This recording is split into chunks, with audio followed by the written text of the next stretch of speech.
left this. Yeah, of course. Yeah. Yeah, I was telling Daniel I was pulling out my tapes from day one when I started interviewing you guys. Wow. But the scary part was the way I looked, not you guys. No. Okay, we're rolling. Okay. Well, first of all, congratulations. This one, man, I just, how do you guys keep stepping it up and making them better and better? I don't know, yeah, I think it's just, the books are amazing, and I think this is a very different film, I think. It's almost kind of unrecognisable to kind of other Harry Potter films, and I think without the school, it plays a very different kind of dynamic. And it was really fun, actually, really cool. Well, I wanted to ask you that because yes, you're out of Hogwarts. You're not, you guys are now out on your own, fending for yourselves in this world. How much of your real life ends up spilling now into these characters? Because as you've grown older together, you're still really good friends. Because to me, that bond just so showed in this one.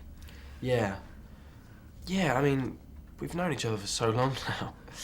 Scarily a long time. It's kind of, we've grown up together, and we are really genuinely quite close. And it's, and this film is kind of really about that. It's kind of about us three together, kind of on this mission, and it's just really good to see the characters kind of isolated like this, and we're kind of just sharing a little tent, and we see different kind of sides of each character as well. There's so much darker sides of Ron, I think, in this. He's kind of paranoid and just really aggressive.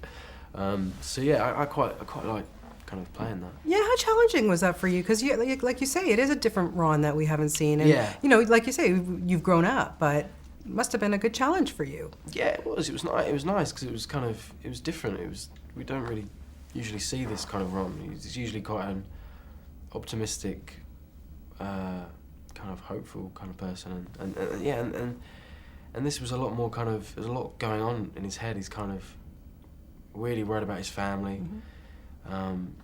He's kind of jealous of Hermione and Harry because they're kind of seeing each other a lot, and he actually kind of walks out and abandons his friends, which is kind of quite a shock. So Yeah, it's cool. And a pretty physical film too. I mean, let's talk about that forest scene running through the woods, and I know you guys had a little friendly competition going on, but okay, in your words, who was the fastest?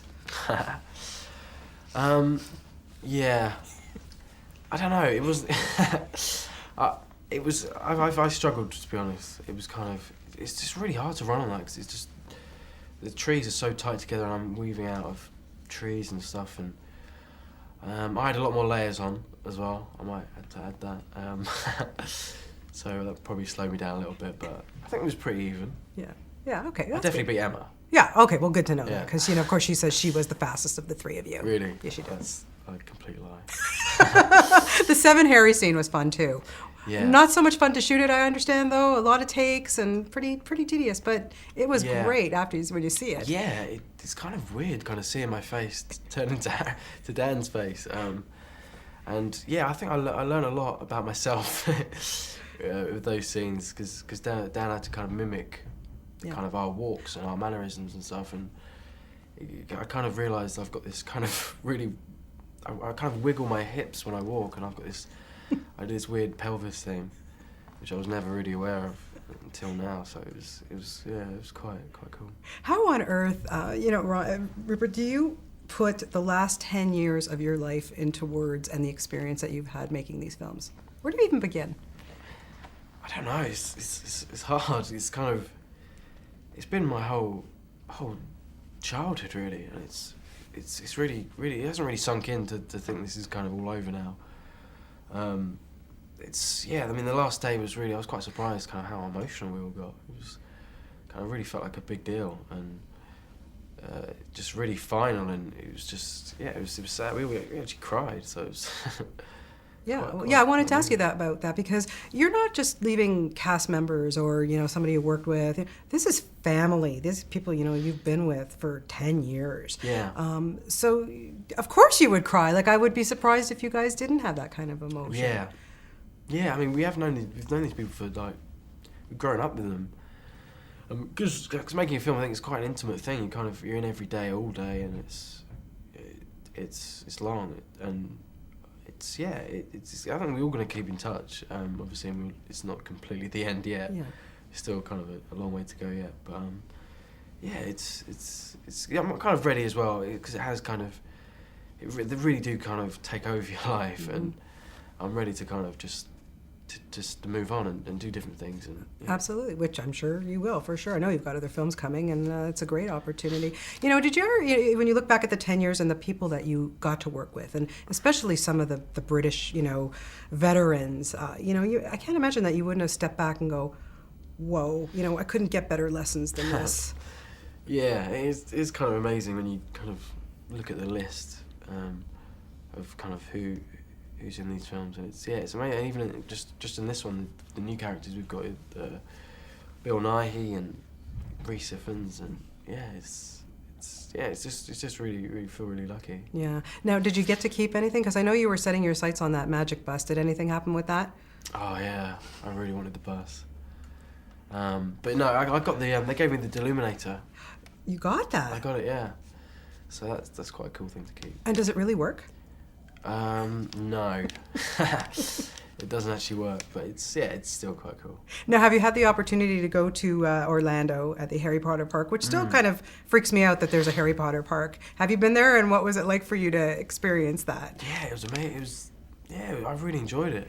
We kind of, straight after we finished the last scene, we kind of all flew out there, and it was amazing. It really kind of brought them to life, and it was, they've done such an amazing job out there. It's great. Yeah, pretty wild, like Harry Potter rides. That's nuts. Now, I know we don't talk too much about the second one, and the next summer we're going to get that one, but I just have to ask you about that epilogue scene, and shooting yourself or seeing yourself as a 35-year-old man. What was that like, and how do you prepare yourself to look at yourself in the future like that? Yeah, it was probably the most terrifying scene I've ever done in my life. It was just, the makeup was kind of, just for Ron particularly, I aged really badly. I can't really describe it. It's kind of like a mutant Donald Trump. But yeah, it was just weird seeing our kids as well, because the resemblance was quite scary. Yeah. And yeah, I mean, it's a really nice scene because we're seeing our kids off, and it's kind of like a parallel of the our first day at school and at the train, and it's really cool. Yeah, well, I can't wait to see that. But you've done an outstanding job in this, and just on a personal note, it's just been a pleasure to know you from just a little boy to the great young man that you've become. Cool, thank you. Thank you so much. Great. Okay, nice talking to you. Nice. Thank you. Nice to see you. Take care.